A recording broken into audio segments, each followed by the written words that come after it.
கலை astro channel நேயர்கள் அனைவருக்கும் வணக்கம். இந்த 2026ல சனி பகவான் பார்த்தீங்கன்னா, கும்ப ராசியிலிருந்து மீன ராசிக்கு வாக்கிய பஞ்சாங்கத்தின்படி இடப்பெயர்ச்சி ஆகிறார். இதனால ஏற்படக்கூடிய இந்த சனி பெயர்ச்சினால ஒவ்வொரு ராசிக்கும் என்ன மாதிரியான தாக்கத்தை ஏற்படுத்த போகுது அப்படிங்கிறத நம்ம பார்க்க போறோம் இந்த வீடியோல.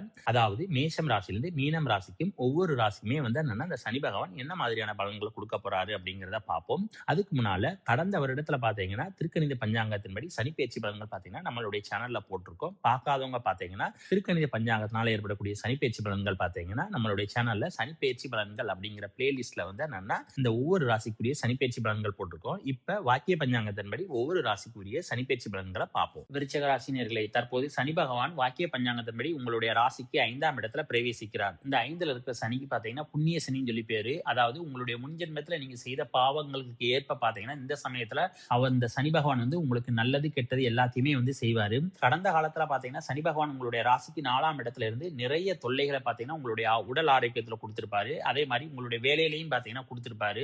அந்த கஷ்டங்கள் எல்லாமே பார்த்தீங்கன்னா இனிமேல் இருக்காது. இனிமேல் பார்த்தீங்கன்னா உங்களுடைய உடல் ஆரோக்கியத்துல பார்த்தீங்கன்னா ஒரு நல்ல முன்னேற்றம் ஏற்படும். அதே மாதிரி வேலையில் இருக்கக்கூடிய பிரச்சனைகள் எல்லாமே விலகி வேலையில பார்த்தீங்கன்னா ஒரு நல்ல முன்னேற்றம் ஏற்படுவதற்கான வாய்ப்புகள் இருக்கிறது. அடுத்து இந்த சனி பகவான் வந்து தற்போது 5ஆம் இடத்துல இருக்கிறதுனால பிள்ளைகளுடைய செயல்பாட்டுல வந்து ரொம்ப கவனமாக இருக்கணும். அதிலும் பிள்ளைகளுடைய படிப்பு விஷயத்துல பார்த்தீங்கன்னா ரொம்ப கவனமாக இருக்கணும். ஏன்னா இந்த சனி பகவானுடைய பார்வை வந்து 2ஆம் இடத்துல விழுகிறதுனால நிச்சயம் வந்து உங்களுடைய பிள்ளைகளுடைய படிப்பு, அதாவது ஆரம்ப கல்வி படிக்கிற மாணவ மாணவிகளுடைய படிப்புல பாத்தீங்கன்னா ரொம்ப கவனமாக இருக்க வேண்டும். அதே மாதிரி குடும்பத்துல வந்து நீங்க பேசுற பேச்சுக்கள்ல வந்து ரொம்ப கவனமா இருக்கணும். ஏன்னா நீங்க பேசுற பேச்சுக்கள்னாலே பாத்தீங்கன்னா குடும்பத்துல வந்து சில மன வருத்தங்கள் ஏற்படுவதற்கான வாய்ப்புகள் இருக்குது.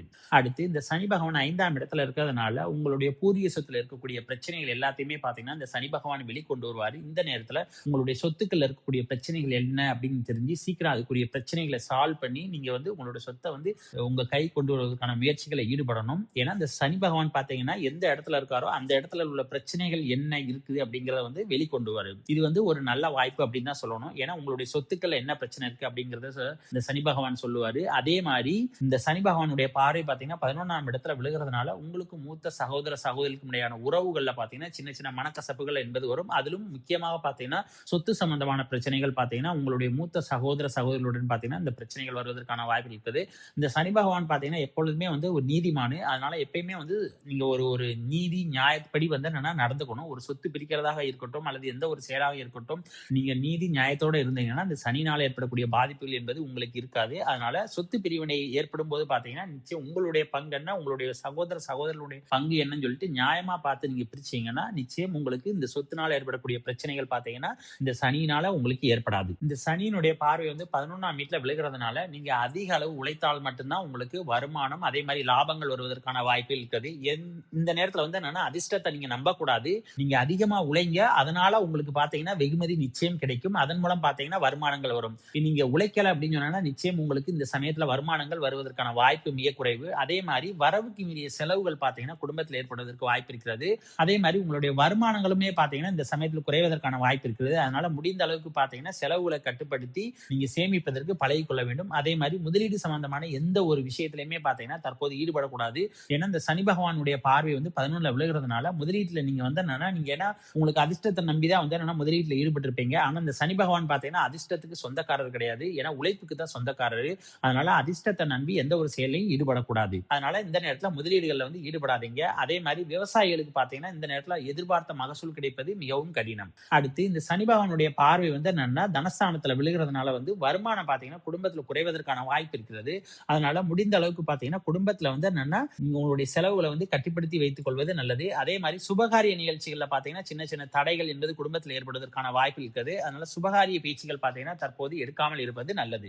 அடுத்து இந்த சனி பகவானுடைய 3ஆம் பார்வை பாத்தீங்கன்னா உங்களுடைய ராசிக்கு 7ஆம் இடத்துல விழுகுது. அதனால கணவன் மனைவிக்கிடையே உறவுகள்ல பாத்தீங்கன்னா நிச்சயம் விட்டு கொடுத்து போகணும். நீங்க அனுசரிச்சு போனா மட்டும்தான் என்னன்னா குடும்பத்துல வந்து பிரச்சனைகள் இல்லாம இருக்க முடியும். அதே மாதிரி இந்த சனி பகவானுடைய பார்வை வந்து நண்பர் ஸ்தானத்து மேல விழுகிறதுனால நீங்க பழைய நண்பர்களை பாத்தீங்கன்னா சந்திக்கக்கூடிய வாய்ப்புகள் என்பது உங்களுக்கு கிடைக்கும். அதே மாதிரி புதிய நட்புகள் பாத்தீங்கன்னா இந்த சமயத்துல ஏற்படுத்தி கொள்ளாமல் இருப்பது நல்லது. இல்லை என்றால் அவர்களால பாத்தீங்கன்னா ஏதாவது மன வருத்தங்கள் ஏற்படும்.